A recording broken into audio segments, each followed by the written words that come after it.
강서구가 전세 사기 피해자들의 경제적인 부담을 덜어주기 위해 재정적 지원을 하겠다고 밝혔습니다. 강서구는 전국 최초로 전세 사기 피해자 전수조사를 한 뒤 그 결과를 피해자들에게 공개하는 자리에서 실질적인 대책 마련을 약속했습니다. 지난 5일 저녁 열린 전세 사기 피해자 전수조사 결과 보고회에서 진교훈 강서구청장은 전세 사기 피해자를 지원하기 위해 올해 추가 경정 예산으로 1억 원을 확보했고 내년에는 더 확충할 예정이라고 밝혔습니다. 특히 전세 피해 조례를 개정해 피해자에게 소송비 일부를 지원하겠다고 말했습니다.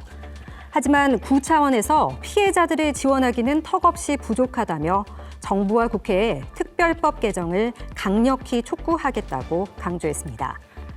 강서구가 지난달 20일부터 24일까지 피해자 550명을 대상으로 조사한 결과에서는 응답자의 64%가 어쩔 수 없이 우선 매수권 등을 행사해 현재 피해 주택을 구입할 계획이라고 답했습니다. 결과 보고회에서 피해자들은 전세 사기범에 대한 강력한 처벌과 사례별 전자소송법 교육, 피해자 인정 요건 완화 등을 호소했습니다. 출생률이 세계 최저 수준인 한국. 이대로라면 2050년에는 성장률이 0% 이하로 낮아질 것이다. 이렇게 한국은행이 암울한 전망을 내놨는데요. 저출생 문제의 심각성을 잘 보여주는 곳 중 하나가 바로 학교입니다. 올해 서울 공립초등학교 입학 대상자는 사상 처음으로 6만 명대를 기록했습니다. 서울시 교육청 통계를 보면 초등학교 입학 대상자는 지난해 7만 명대 수준에서 올해 6만 6천여 명으로 줄어드는 등 감소세를 이어가고 있는데요. 내년에는 어느 정도가 될까요? 내년도 초등학교 취약통지서 발송과 예비 소집이 이달에 시작되는데요. 행정안전부가 내년 취약아동의 수를 정확히 집계한 건 아니지만 내년에 초등학교 1학년이 되는 2017년생은 서울에 5만 5천 명가량입니다.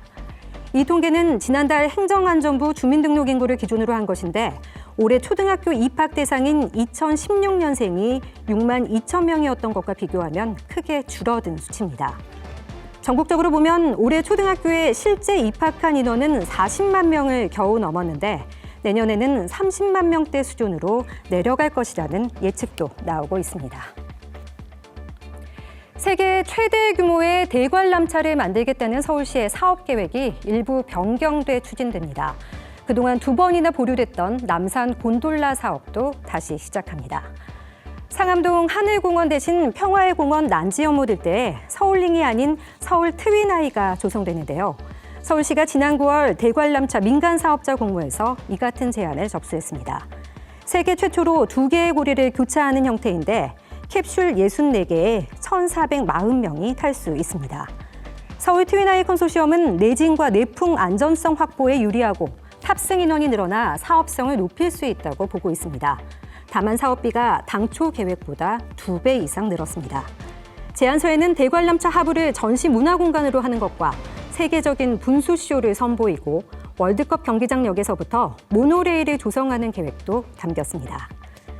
서울시는 또 2025년 11월 남산 곤돌라 사업을 준공한다는 목표로 입찰을 진행합니다. 그동안 남산 케이블카 시설이 오래되고 접근성이 좋지 않은 데다 오래 대기해야 한다는 지적이 있었는데요. 하지만 환경이 훼손되고 인근 학교 학생들의 학습권이 침해될 수 있다는 우려 등으로 환경단체들은 곤돌라 설치에 반대 목소리를 내왔습니다. 서울시가 꾸준한 협의와 소통으로 공감대를 형성했다고 하는데 이후에도 큰 잡음 없이 사업이 추진된다면 10인승짜리 캐빈 25대 운행으로 1시간에 1,600명이 곤돌라를 이용할 수 있게 됩니다.